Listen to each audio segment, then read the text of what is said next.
Well, it's Tuesday, and I'm just back from AC Waterjet. It's just around 1 o'clock, and hopefully I've got all my PowerPack parts in this box. So let's take a little look and see what we've got. Well, looks like laser parts, that's for sure. Okay, so this is the motor plate. Okay, so that's set up for a 6.5 horsepower clone motor. These attach to the frame, and this mounts the PowerPack to the go-kart chassis. These are spindle brackets for the front end, and hopefully that I can bend a 1/4 inch here. They look a little thick, but yeah, we'll do those. So I got 4 just in case I fail with my tools and I need to repress them out. This is the steering arm, and this is for a 3-inch offset from the steering center line for the rack and pinion. These holes here are for some adjustability. The center one is pure Ackerman, so I can go either side of that. So there should be a couple of those, and there they are. That's great. The parts always look different when you get them in person compared to how they look on a computer screen. But these are my front gussets for the front suspension. And these guys, this is my back adjuster. So I got something kind of cool with the back adjuster there, and hopefully they all slide in, and yes they do. Fit all nice in there. This goes in like this. This goes in like that. And then this guy comes on this side. And that is the rear adjuster assembly. So you'll just be able to take your socket wrench and you'll be able to spin a little Allen head in there, and that will move the PowerPack fore and aft to take up tension on the axle. So that's pretty cool. This adjuster here is for the jack shaft. And the pièce de la résistance is the motor plate, side plate. So there's 2 of these guys. And then, with any luck, this guy is going to slip. Okay. This is a moment of truth here. This should go right like that. Look at that. Look at that. Fits so good. Anyway, so yeah, so that's the key thing. So this will bolt the motor down, and then you'll be able to access the fastener through those little windows right there. So that looks pretty good. They look pretty good. Looks like they're pretty well cut. And it looks like I've got all the parts. So it looks good. So I'm excited. We're going to start putting the PowerPack together after a long time of design. And yeah, I'm really excited, and I can't wait to see how it works out. And let's do it. Let's make this happen. Just mocked up here, but this is the idea here. So motor, 6.5 clone motor goes here. This hopefully will accommodate the forward neutral reverse transmission. It's going to put everything on a 6 3/4 to 7-inch belt center. It is adjustable on the slots. The jack shaft goes here. It's on a couple 3/4 inch 4-bolt pillow bearings. Axle goes right through here. This hole here is just for the drain hole on the transmission. Hopefully that lines up. It's going to mount on this hole back here, and then it's going to mount on these 2 holes in the front. So this whole thing is on a slot. It's going to go back and forth, and yeah, this is really exciting. This is nice to see it come to fruition here, and I can't wait to just start sticking this thing together. So first thing we need to do is kind of build a couple spacers, and basically we're going to put a spacer here, here, here, and here, and there. So we need four spacers. 1, 2, 3, 4, 5. 5 spacers. The back one's a little unique. It's actually got a threaded hole through that. But yeah, so you're gonna see it all here. So so cool. So we're gonna put this together. I'm pumped. So let's see how it works. Let's see if my design skills actually translate into something that's functional here. So fun. All right, we're back. Just put on some working clothes here.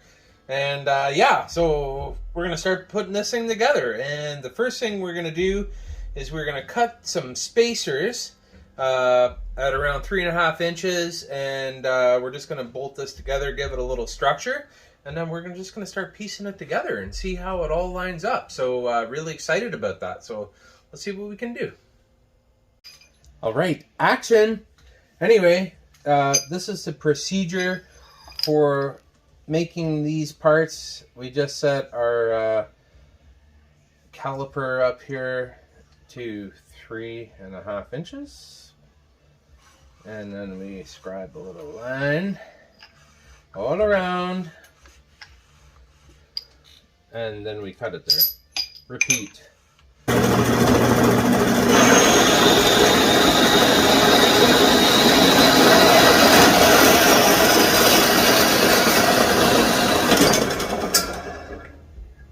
Alrighty, so let's do this. So first thing is first we put on the light, and then we just take this guy, get this tool set up. It's not bad there. We just need to face it and then put a little edge on it so it's nice.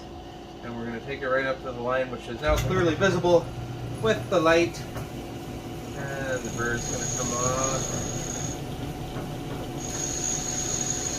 And that's pretty well it. More there. Nice edge. That's all you need. Good enough. And there you go. That should be 3.5 inches long. Should be. Repeat. All right. For the first time in history, the 212 PowerPack, it's got some structure to it. Nothing elaborate going on here yet, but just had to mock it up and see how it looks. So we're going to throw the transmission in there and see how it fits. Hey everybody, this is the first clearance issue that we found with the PowerPack. It is relative to the bracket on the shifter bracket on the transmission and the PowerPack plate, as well as the PowerPack mount bracket. And either one of those is going to have an interference problem with this plate, which is not going to allow the transmission to drop into position 100% and going to hang up on this bolt. So we need to clearance something here, and probably we'll redesign the PowerPack, but in term we're just going to notch out this bracket probably, and that's going to be enough to get us over the hump here. So there we go. All right, we are just working through the PowerPack assembly. We've got the spacers in here at 3.5 inches long. We're about to make some spacers for the transmission, and we'll also make some in-term bolts because I don't have the right length bolts, and yeah, I'm gonna source that hardware so I don't get hosed for that. But this will do just fine, and it'll probably be here forever anyway. So yeah, it's coming along really good. I'm very happy with how it's working out so far, and we just got to keep on going through, make a list of all the improvements, all the hardware, and see if we can start reproducing this thing. So yeah, let's see what happens. Okay, issue number 2 with respect to the motor plate and side plate transmission interference. I'll show you that right. So as you can see, we have had to just take a little bit of material off of here to about half the width of the slot, maybe another 1/16 of an inch, and then taper it.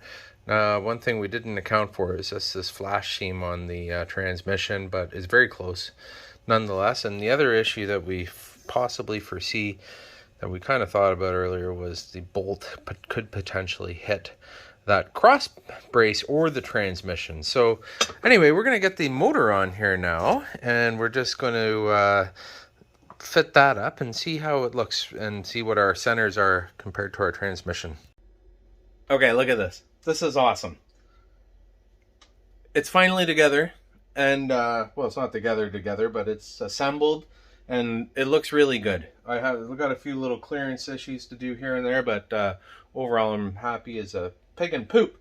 So yeah, just stay tuned. We're gonna get it all together here and bring it to fruition. So this is the 212 PowerPack, the birth of the 212 PowerPack.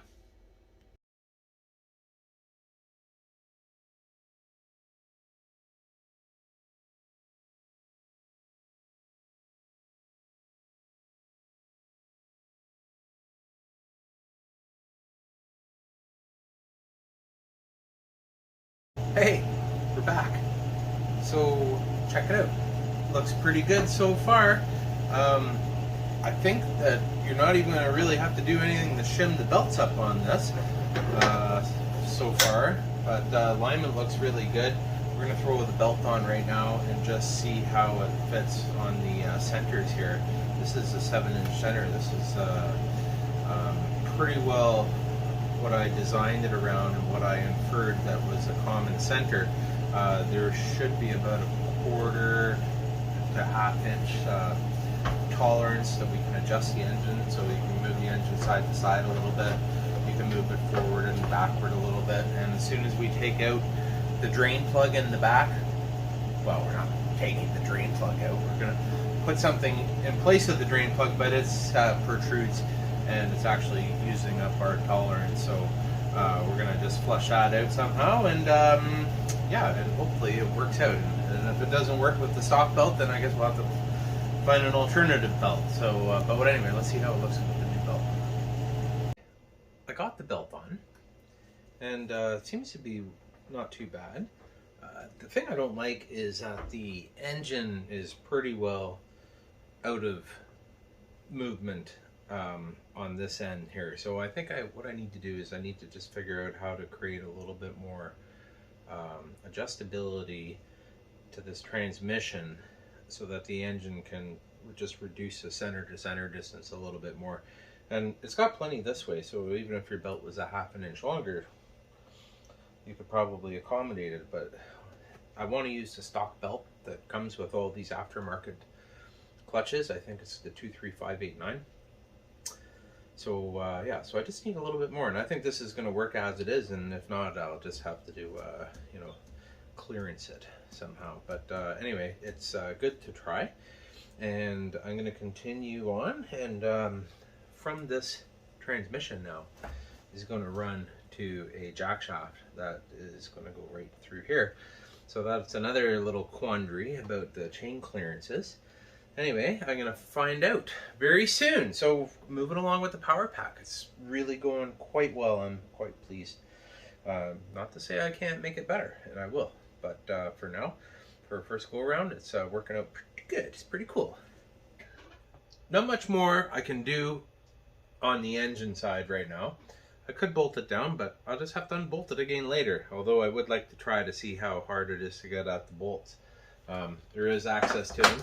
But yeah, anyway, it's all refinement. So I am going to start putting in the jack shaft now. And the jack shaft is going to have a couple of these bearings on the case here. And then there's going to be a sprocket right here. And it's going to run off this transmission. And then that sprocket's going to feed the drive axle through the other side of this PowerPack here.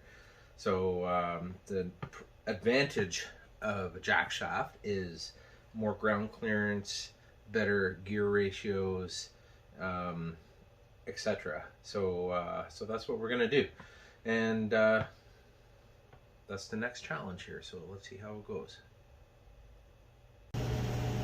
All right, good day working on the PowerPack today, and yeah, made good progress. Got the thing somewhat assembled, and yeah, I'm quite happy how it's turning out so far.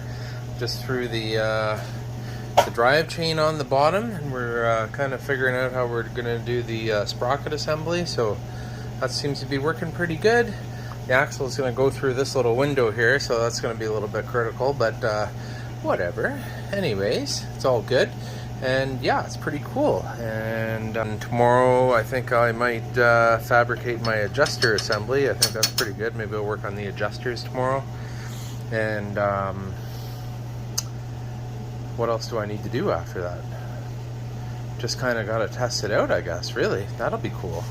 And yeah, so I gotta get a couple sprockets maybe, but you can see how the transmission integrates nicely in there. The chain all nicely aligns. The bracket's now clearance. It's forward, neutral, reverse. And yeah, it looks a little off right now, but it's actually pretty decent. And this is the PowerPack, 212 PowerPack.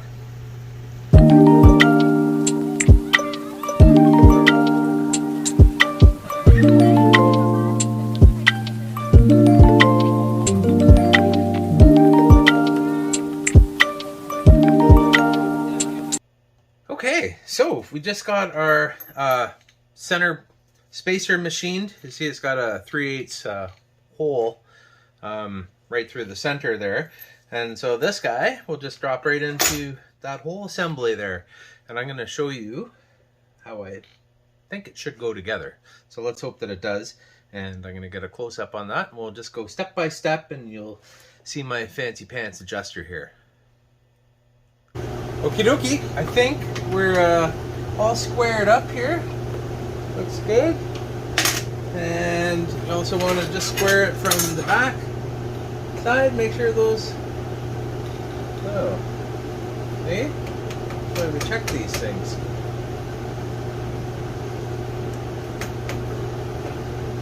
Yeah, good thing I checked that, or else I was just about to weld it. Anyway, that looks good now, so I'm going to just weld the end tabs here. Anyway, yeah, so let's do it. Let's see how it goes here.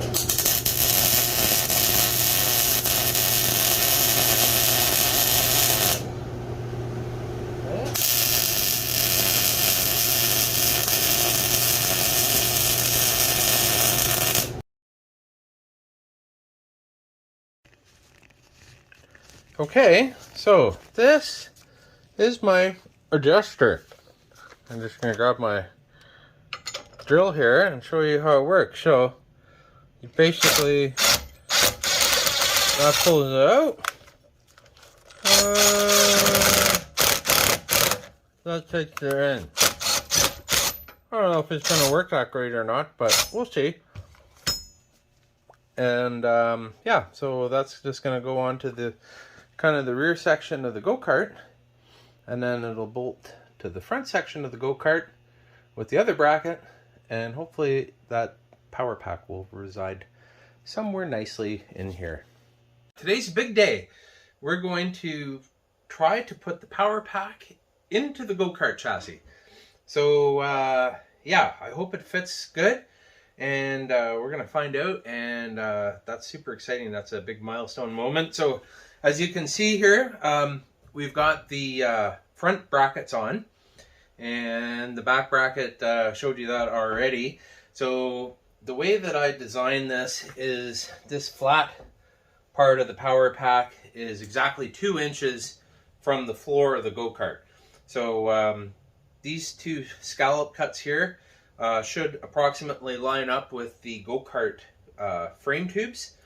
And we should be able to put a 2-inch spacer under there, and we're just going to use these V blocks, which are conveniently 2 inches wide.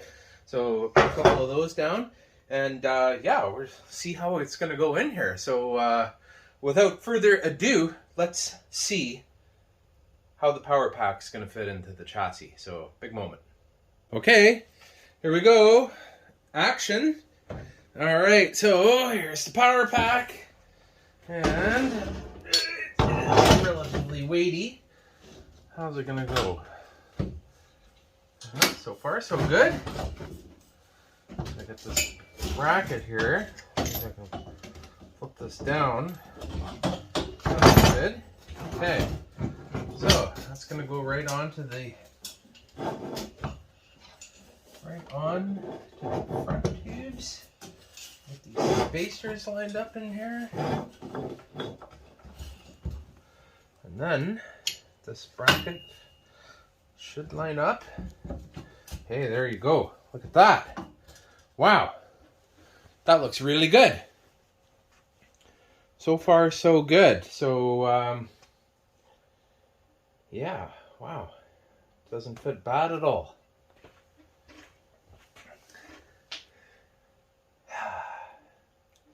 But nothing's ever 100% easy.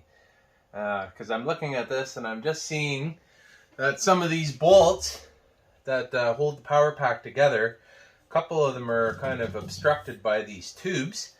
That's going to make that a little difficult to get out, so I may have to go for an alternative strategy there. And I'm not sure the secondary clutch is going to fit on to this shaft without hitting this bracket here, or this tube.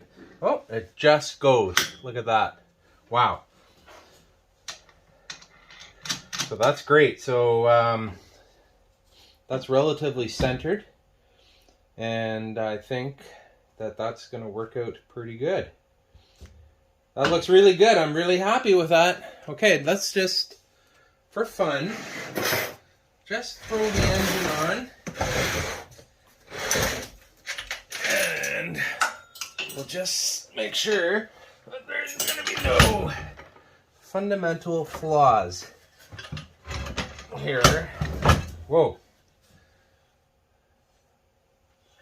Okay, so obviously nothing's welded down here, and but you know what? That looks pretty good. That looks pretty good. No obvious clearance issues here. Okay, now the big test is for the axle, and I'm going to just set my camera up here a little bit better. The axle is supposed to go through this little window right there, right through the chain, and this is the big test here. This is a big test. Will it go? So far so go. Yeah, it looks like it's going to go through. Whoop, whoop, whoop. Okay, everything's a little loosey-goosey here right now. But there you go. I think that's going to be all right. So I'd say that's pretty cool. Yeah, so it's tight. It's... Okay, here we go. Here, this is the feedback here now. Okay, so it's pretty good. It's pretty good. I think I'm pretty happy here. It's a tight fit. But it's, you know, it's kind of designed that way. Yeah, I'm a little concerned about the fasteners, but you know, there are solutions there. I just can't have a through bolt. I'd have to have some spacers that are threaded, and then it would kind of be like the back spacer there, where it's just basically threaded and held together that way. So that's that is surmountable, and yeah, not bad, not bad at all. I'm quite happy with that. So I would say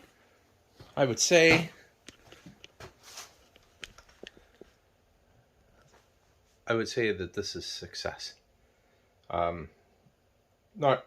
yet 100% success, but it's looking really good, and I think we can work with it, and we just have to fine-tune the details. So that's what we're going to do now. We're just going to try to get these brackets tacked on and kind of get this in its final position, make sure that there's no clearance issues that we haven't identified, and whatever clearance issues there are, we're going to have to deal with them if we ever want to disassemble this thing, which I'm sure we will, because, you know, these things break down. And otherwise, I'm really pumped, really happy. Okay, so there you have it. PowerPack in the go-kart. What is it today? It's 27th of January, so pretty well within a month of starting this. This is about how far we've got on and working on it, on and off. So stay with me, and let's get this thing to the finish line. See ya!